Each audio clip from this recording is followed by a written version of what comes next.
আর তার প্রতিদান তুই আজকে দিলি। আমি তোর খাই বলি এত বড় কথা বলতে পারলি?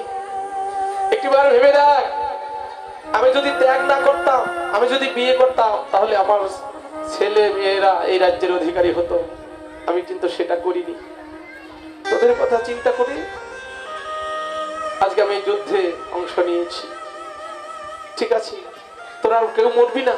আজ রাত 12টার সময় তোর স্ত্রীকে আমার কাছে পাঠিয়ে দিবি। আমি আশীর্বাদ করবো, আমার যত যত পুণ্য ফল আছে আমি তোদের দান করে দেব। এই বলে যখন দুর্যোধন এত আনন্দিত হয়েছে, বাবা দৌড়ে গিয়ে তার স্ত্রীকে ডাকছে, বলছে শোনো, আজকে দাদু আমাদের আশীর্বাদ করবে। এই তো দাদু স্নান করে ধ্যানে বসেছে, ধ্যান করে সমস্ত পুণ্য আমাদের দান করে দেবে। তুমি আমার সঙ্গে রাত 12টার সময় দাদুর ঘরে যাবে। একটা কথা মনে রাখবেন, চোরাই শুনে না ধর্মের কাহিনী। তার স্ত্রী বলছে, তুমি কেমন স্বামী, রাত 12টার সময় পরপুরুষের ঘরে আমাকে পাঠাও? মহাময়ী ভীষ্মের বয়স তখন 100-150 বছর। এই 150 বছরের বৃদ্ধা তার নাতি নাত বউকে আশীর্বাদ করবে, কিন্তু সে অন্য সেন্টিমেন্টে নিয়ে নিলেন। তাই জন্য তার আর সেখানে যাওয়া হলো না। দুর্যোধন একটা কথা বলতে পারলেন না। বাবা দেখুন, শাস্ত্র থেকে বোঝা যায় বইয়ের উপরে স্বামীরা আর কোনো কথা বলতে পারে না। ধমক পেরেছে তো ওখানে থেমে গেছে। তাই এবার এই সুযোগটা নিয়েছেন কে? ওই বাসুদেব কৃষ্ণ। রাত তখন 11:30 বাজে। পাঞ্চালীকে ডাকছে, দ্রৌপদী, ও দ্রৌপদী তুমি এসো। পঞ্চস্বামীর সঙ্গে একই বিছানায় শয়নি।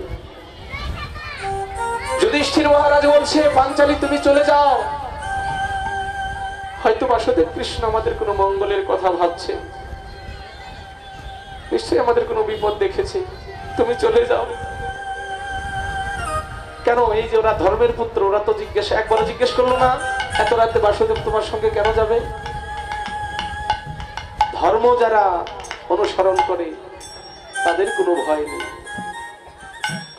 তাই দ্রৌপদী তাড়াহুড়ো করে জুতো পায়ে দিতে গেলেন। ভগবান কৃষ্ণ আজকে বলছে, দ্রৌপদী রে তুমি জুতো পায়ে দিও না, কেননা জুতো পায়ে দিয়ে শব্দ করে যদি যাও,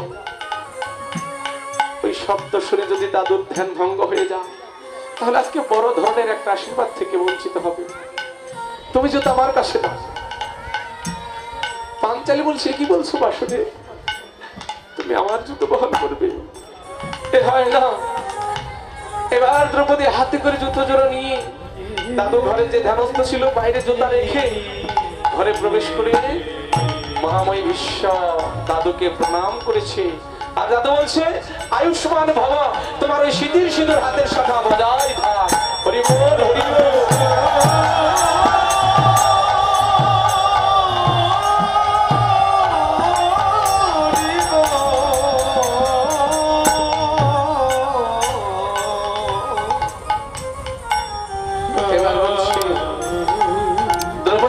তাই যেন হয়।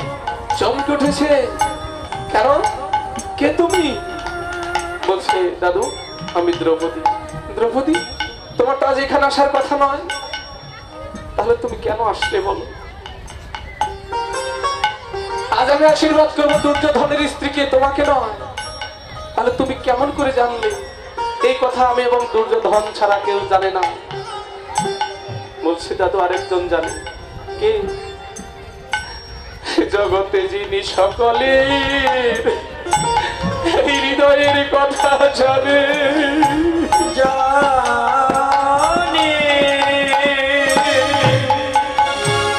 প্রত্যেক ভক্তের হৃদয়ের কথা যিনি জানে,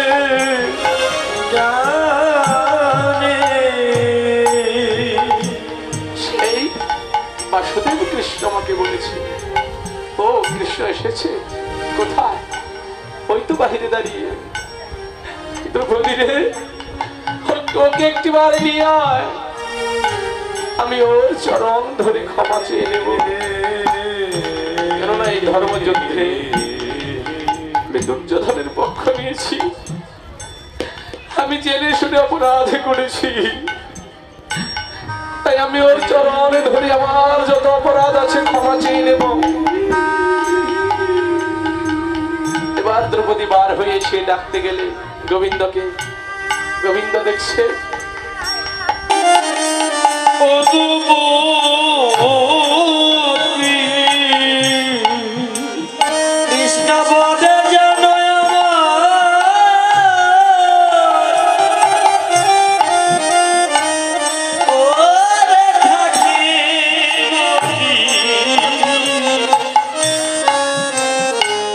রাধে দিনায় আমার অনুমতি। রাধে আমায় এই অনুমতি দে, এই জাগতিক জগতের কোন বস্তুতে আমার কোনো মোহ নেই, তুই আমায় আশীর্বাদ কর। জন্মে জন্মে যুগে যুগে আমার গোবিন্দে যেন মতি ভক্তি থাকে, এই আশীর্বাদ তুই আমায় কর গো রাধে। এবার আই ধ্বনি কর্পূর তাম্বুল লয়ে ফুল হারো, আজ মিলিলা সরস্বী কুলে, মিলিলা সরস্বী কুলে, আনন্দ আর ধরে না রে, আনন্দ আর ধরে না রে, ওই রায়র পিত সেবা পেয়ে আনন্দ আর ধরে না রে,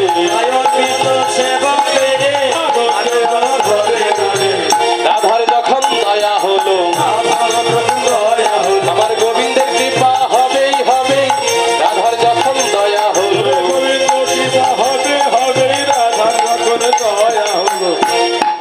গোবিন্দের কৃপা হবেই। এই বলে তুলসী কি করলেন, অহংকার ভরা মন নিয়ে ছুটে চললেন। রাধারানী যখন কৃপা করেছে গোবিন্দের কৃপা হবে, কিন্তু একজনের দয়া হলে যার একজনের কৃপা হবে কথা বলা যায় না বাবা। তাই তুলসী যেই রাধাকুণ্ড তীরের পথে দাঁড়িয়েছেন, আসছিলেন একটি পথ ধরে, এবার অনেকগুলো পথ হয়ে গেল। তুলসী দুটি নয়নের জল সেরে বলছে, এবার বলো বলো গোবিন্দ আমি কোন পথে গেলে তোমায় পাবো? গোবিন্দ হে বলো পথে গেলে আমি তোমার আমি তোমায় পাবো। ওই গোবিন্দ পাওয়ার পর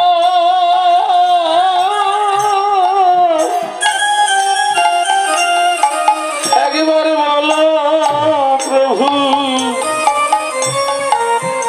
আমি কোন পথে গেলে তোমার পাবো? গোবিন্দ আমার কথা বলো প্রভু আমি কোন পথে গেলে হরিবল হরিবল আমি তোমায় তোমায় পাবো।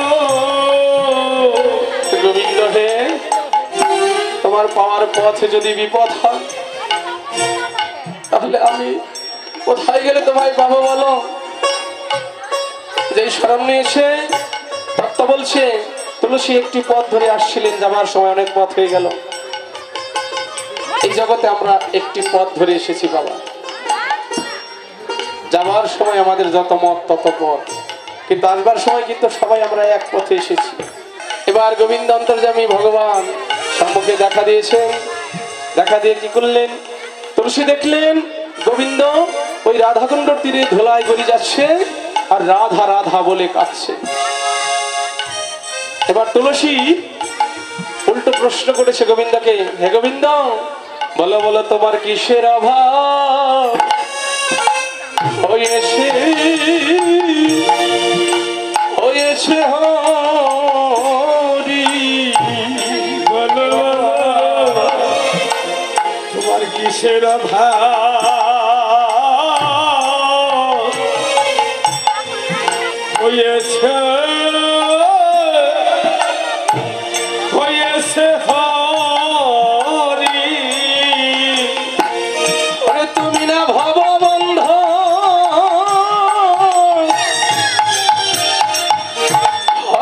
খণ্ডনকারী বলো তোমার কিসের অভাব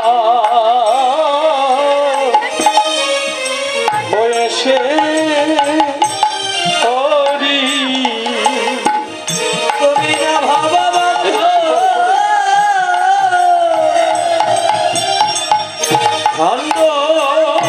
খণ্ডকারী তোমার কিসের হয়েছে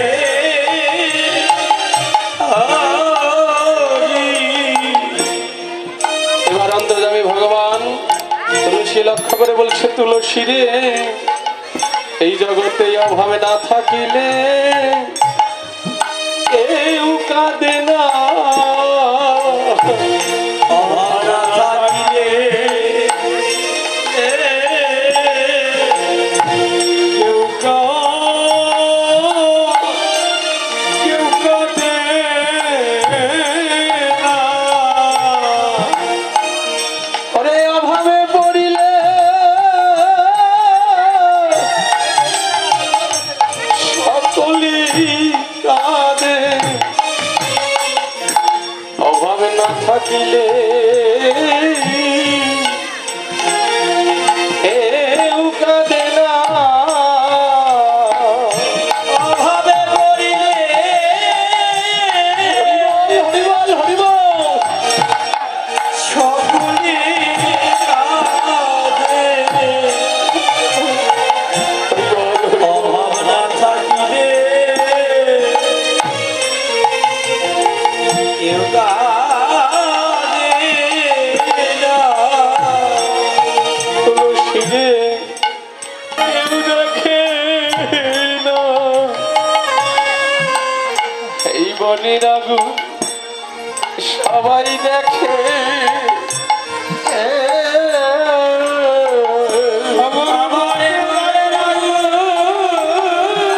হরিবল হরিবল জগতে কেউ দেখে না। ওই বনের আগুন সবাই দেখে আমার মনের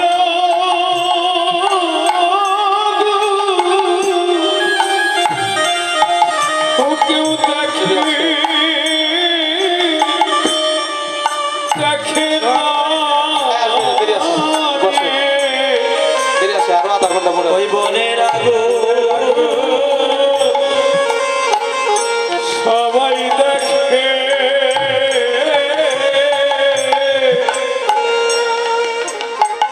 তুলসী রে এই বুকের কথা মুখে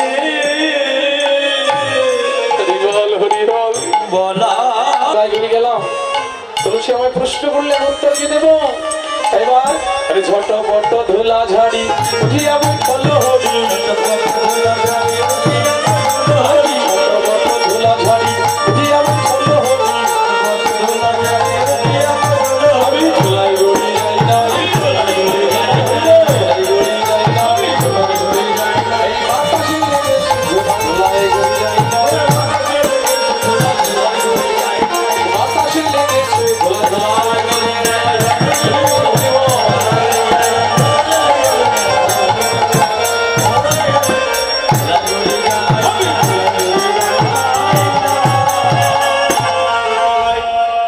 লীলার এক পাশে দাঁড়িয়ে বলছে বাবারে আরেকটু সাউন্ড দিয়ে দাও না। হ্যাঁ লীলার এক পাশে দাঁড়িয়ে বলছে গোবিন্দ বাতাসেই ধুলা লাগে, বাতাস না থাকলে তো লাগে না। কেন লাগে জানো? ওরে এই ব্রজের বাতাস ভালো নয় রে।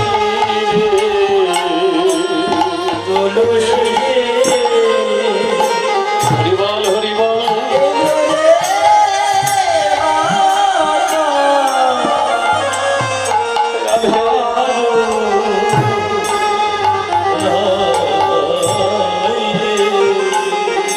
এই বাতাস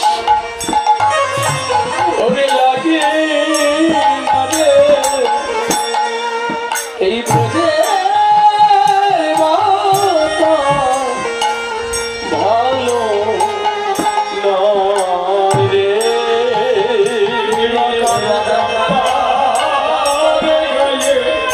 হরিবল হরিবল লাগে না রে এই ব্রজে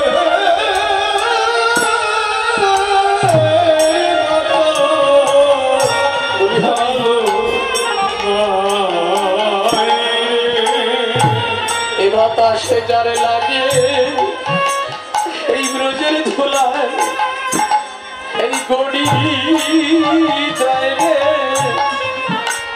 এই ব্রজে বাতাস ভালো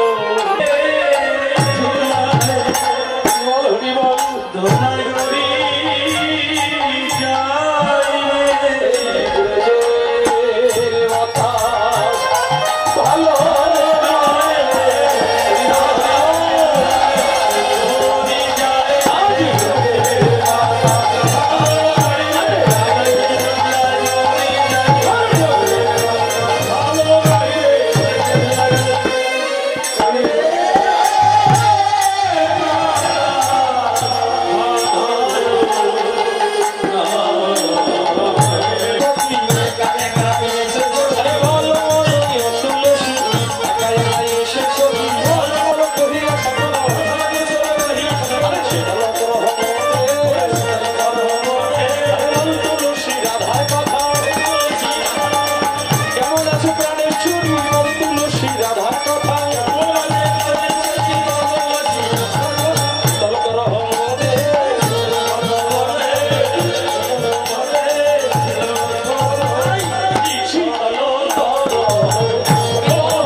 তুলসী গোবিন্দকে পাত্তা দিয়েছেন আজকে কেন জানেন?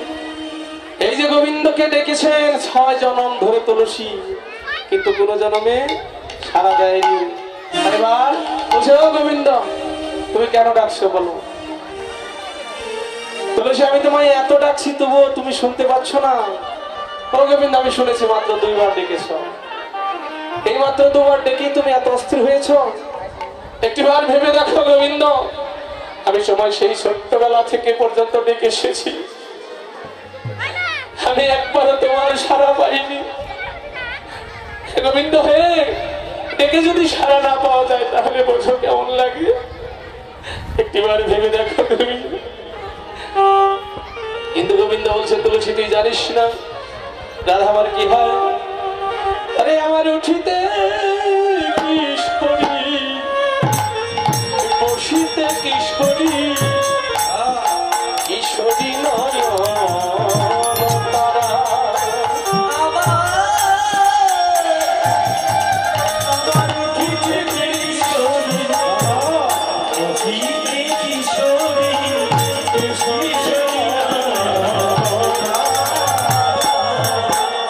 আরে কিশোরী ভজন কিশোরী পূজন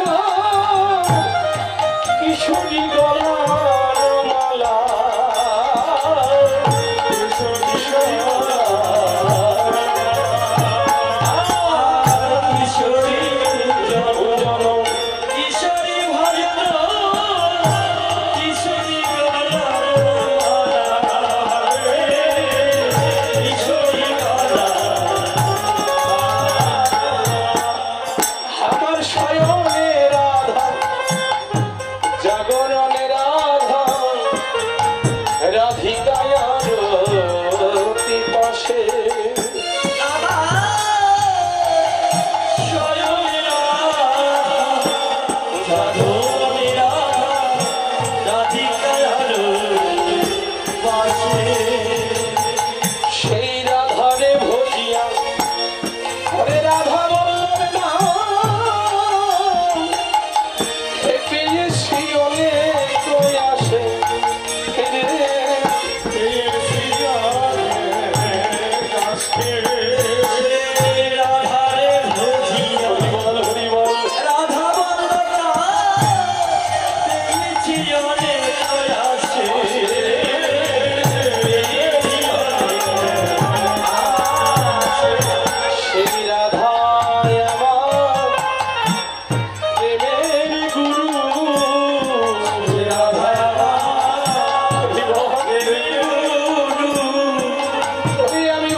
কৃষ্ণ তরু তোমার জড়াবে বলে নারীর পিতা বেড়ে গেল। কৃষ্ণ তরু তোমার জড়াবে বলে রায় লাগলো পিতা বেড়ে গেল। আরে রাইধরি কৃষ্ণ সঞ্চরিত নাম যদিকা বেড়ে যাচ্ছে, তাই বলছে আরে সখী পথ নিরক্ষিতে ওরে আখিল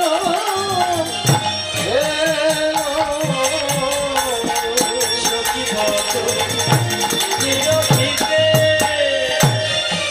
আকুল হেল।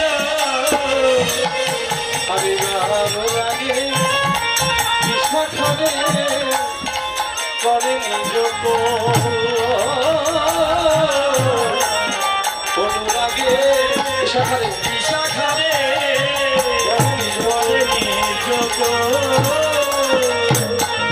ওরাই বিশাখারে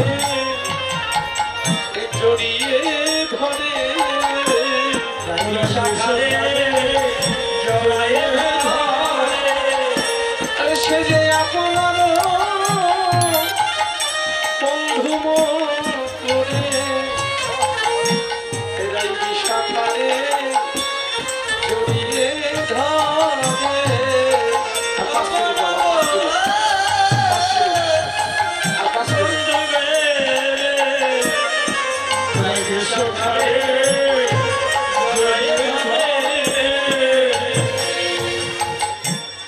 আজবার বিশাখারে জড়িয়ে ধরে বলছে আরে তুই বিশাখা নাটের গুরু, আরে তুই বিশাখা নাটের গুরু, পথে দেখিয়েছিলি তুই বিশাখা নাটের গুরু, বিশাখা চিত্রপটের রূপ দর্শন না করলে আমার এই অনুরাগ হতো না। তাই আমি তোকে বলবো তুই হচ্ছিস নাটের গুরু। সর্বঙ্গ বিশ্ববিক্রয় বিশাখারে এজন্য নন্দন কহে অনুরাগ ভরে। আজকে অনুরাগ সন্তাপ বেড়ে যাচ্ছে। ললিতা বিশাখা বলছে রাধে তুমি কাকে পাঠালে? যে তুলসী গোবিন্দকে পাওয়ার জন্য ব্যাকুল সেই তুলসীকে পাঠালে। আরে তুলসী আর তো ফিরে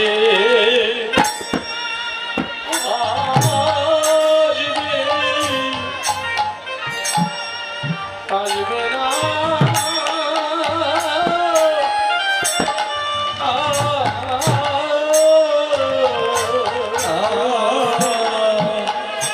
তুলসী আর্ত ধীরে আসিবে আসবে না।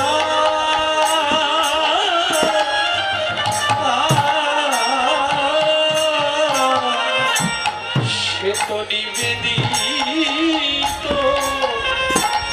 হয়ে গেছে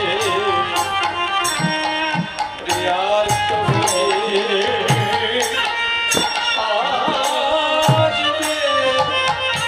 আসবে না।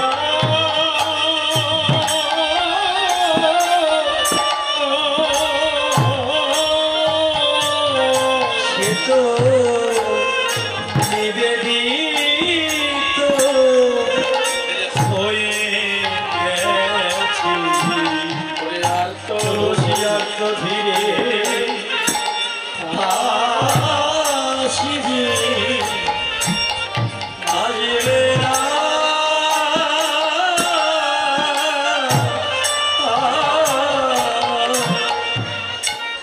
যে নিবেদিত হয়ে যায় সে আর কোনোদিন ফিরে আসে না। তাইও ফিরে আসবে না। এ সৌন্দর্য অমৃত সিন্ধু আর তরুণ বিন্দু আজি লালনা রুচিকা তোমায়, লালনা রুচিকা তোমায়, আজি লালনা রুচিকা তোমায়, লালনা রুচিকা তোমায়। আজি অমৃত চিত্ত ডুবে যাবে আমার গোবিন্দ রূপ সিন্ধু মাঝে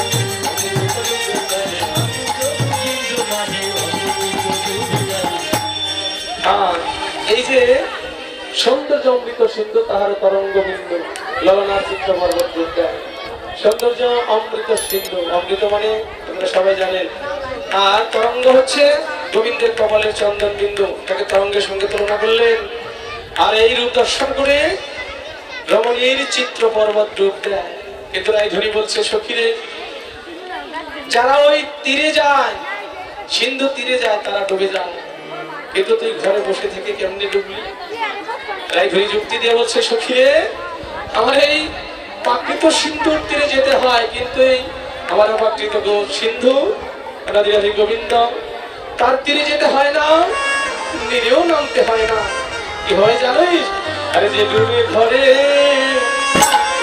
বসে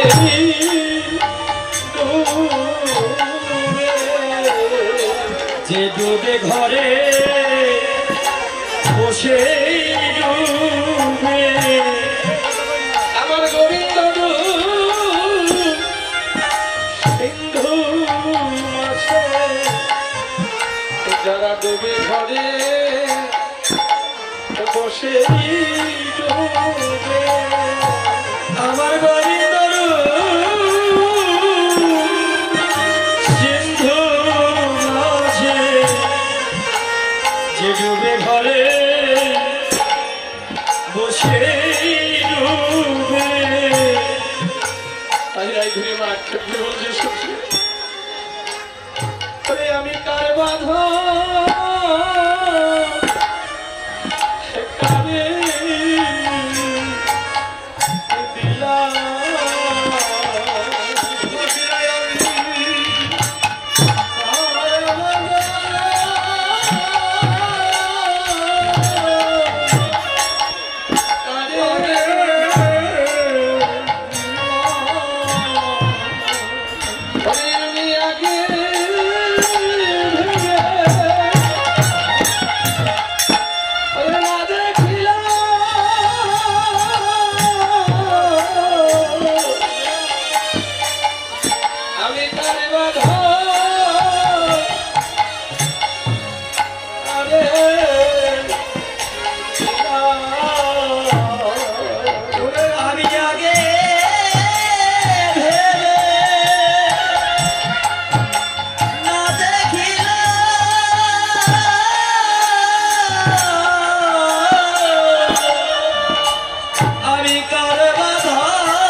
সখী রে, যদি আমার কেউ দেখাতে না পারিস, আরে আমার সেই না পথে